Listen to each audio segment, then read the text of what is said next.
Hello student. मैं doctor Pushpa Verma.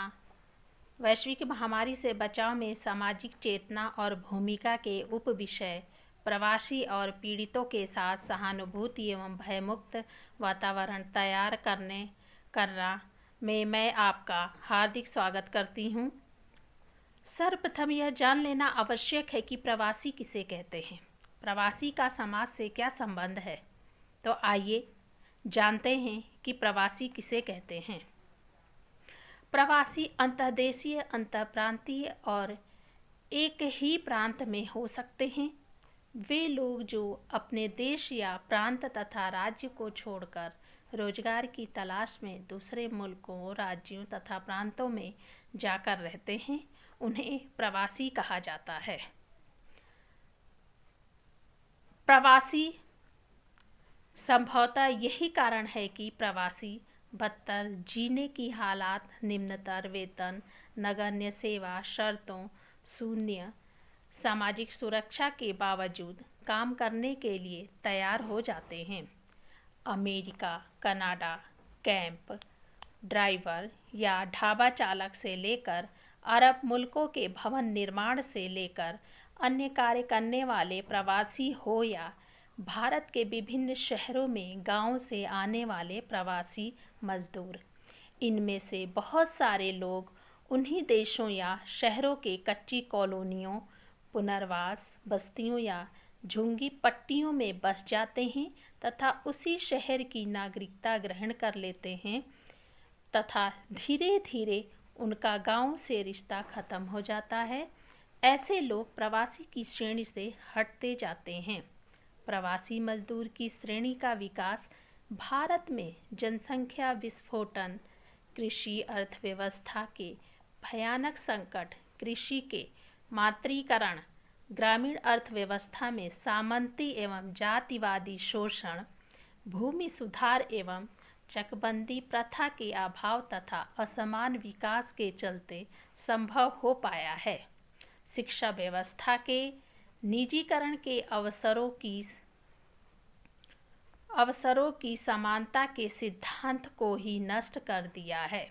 संस्कृति school के छात्रों का सरकारी स्कूल से प्रतिस्पर्धा करना उनका उपहास बनाने के अलावा कुछ भी नहीं है। नई सरकारी शिक्षा व्यवस्था का उद्देश्य साक्षर बनाना एवं मजदूरों के पुनरुत्पादन से ज़्यादा बनने नहीं दिया गया है। ग्रामीण अर्थव्यवस्था के सामंती, भूपति, अफसरशाही गठजोड़ एवं उस पर आधारित राजनीति ने दलितों, आदिवासियों, अति पिछड़ी जातियों, गरीबों को प्रवासी बनने पर मजबूर किया है। भारत सरकार का 100 स्मार्ट सिटी बनाने का लक्ष्य भी उसी वर्चुअल इमेज का प्रचार है। सरकार की ग्रामीण विकास की योजनाएं, मनरेगा इत्यादि बेकार साबित हुई है। ज़्यादातर प्रवासी मजदूर असंगठित क्षेत्र के विशाल महासमुद्र में शामिल हुए हैं तथा संगठित एवं सर्विस सेक्टर के हेल्पर श्रेणी में सम्मिलित हैं। रोज कमाओ रोज खाओ जैसी स्थिति पैदा हो गई है। 90 दिनों का लॉकडाउन एवं सामाजिक दूरी इन प्रवासियों के लिए मजबूरी बन गई है। पैदल चलकर जाने वाले प्रवासियों के लिए मुसीबत का कारण बन गया है। संगठित क्षेत्र को फैक्ट्रियों के अतिरिक्त असंगठित क्षेत्र में लगभग समूचे मजदूर प्रवासी ही होते हैं। मजदूर बढ़ई, ढाबा, होटलों में काम करने, कृषि के काम, कपास की खेती, गन्ने की खेती करने वाले आदि हैं। पूंजीपति अमीर, उच्च मध्य वर्ग एवं मध्य वर्ग को हर प्रकार सुविधा एवं संपन्नता का एहसास कराने वाले प्रवासी मजदूर ही होते हैं। सस्ता वेतन, कमरतोड़ काम कर रही है। प्रवासी की पहचान और ऊपर से शून्य सम्मान। देश में स्थापित पूंजीपति सामंती अफसरशाही के गठजोड़ ने प्रवासी मजदूरों के श्रम को मिटा दिया है और उन्हें सम्मान की जिंदगी भी शहरों में नसीब होने नहीं दिया है। से ही इनका दुर्भाग्य है। State of world population report के अनुसार दुनिया की आधी आबादी शहरों में रहने लगी है।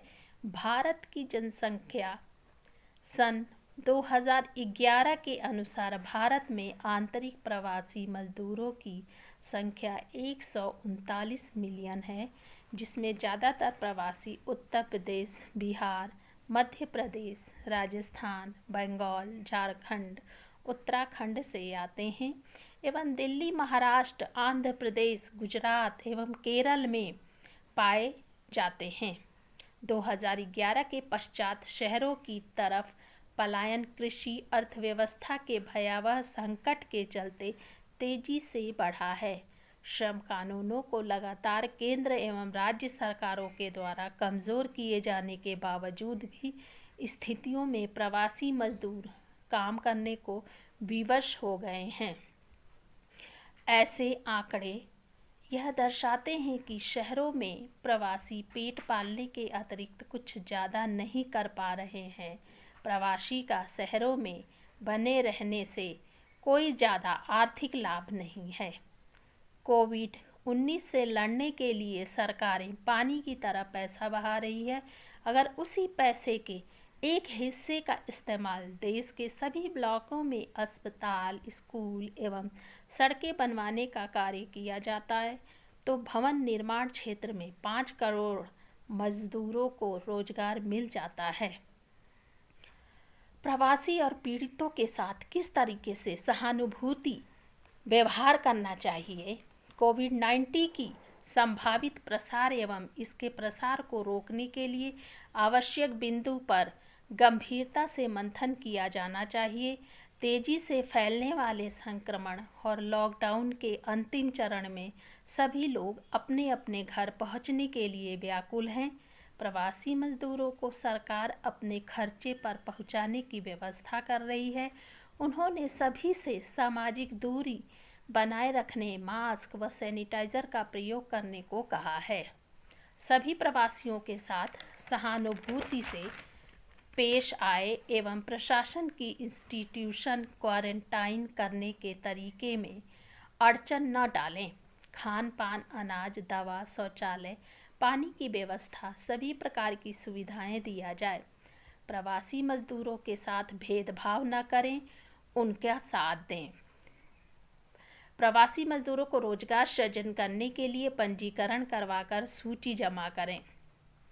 क्वारंटाइन सेंटर को दीदी किचन योजना से जोड़ना होगा और बेहतर खान पान की व्यवस्था करनी पड़ेगी।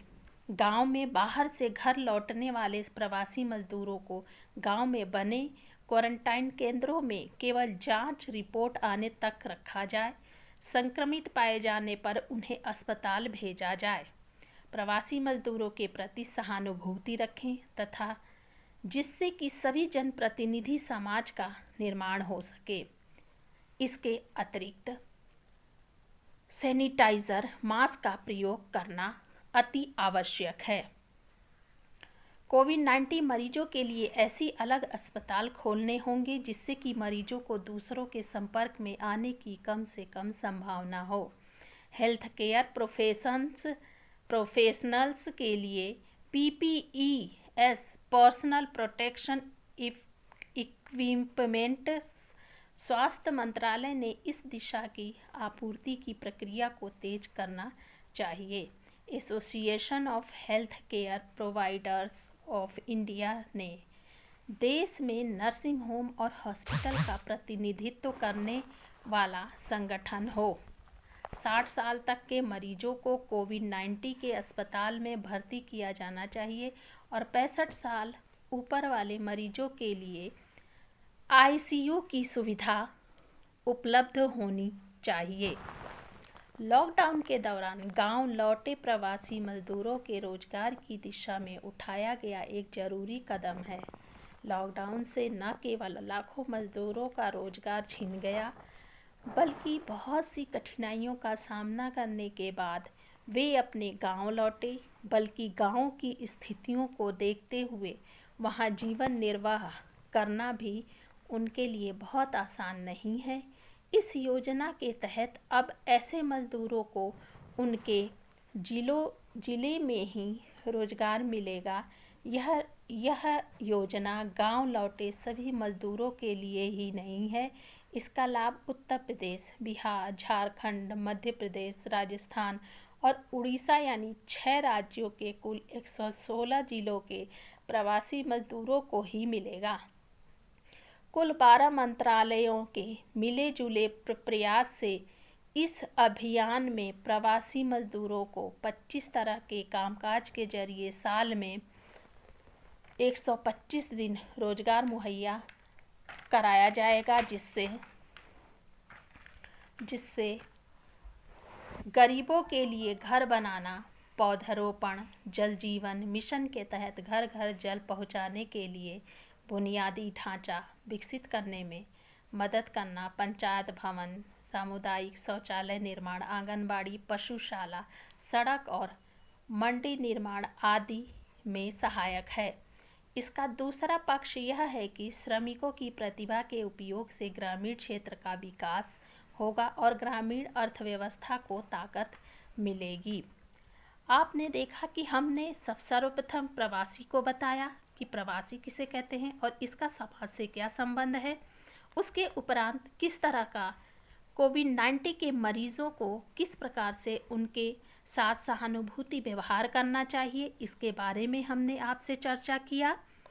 इसके उपरांत प्रवासी मजदूर जो घर लौट रहे हैं उनके लिए कौन कौन से रोजगार की व्यवस्था करना चाहिए, हमने उसके बारे में आपसे चर्चा किया। इस 4 दिन का फ्री ऑनलाइन कोर्स, जिसके बारे में टॉपिक है वैश्विक महामारी से बचाव में सामाजिक चेतना और भूमिका के संदर्भ में आपको बताया गया है। धन्यवाद।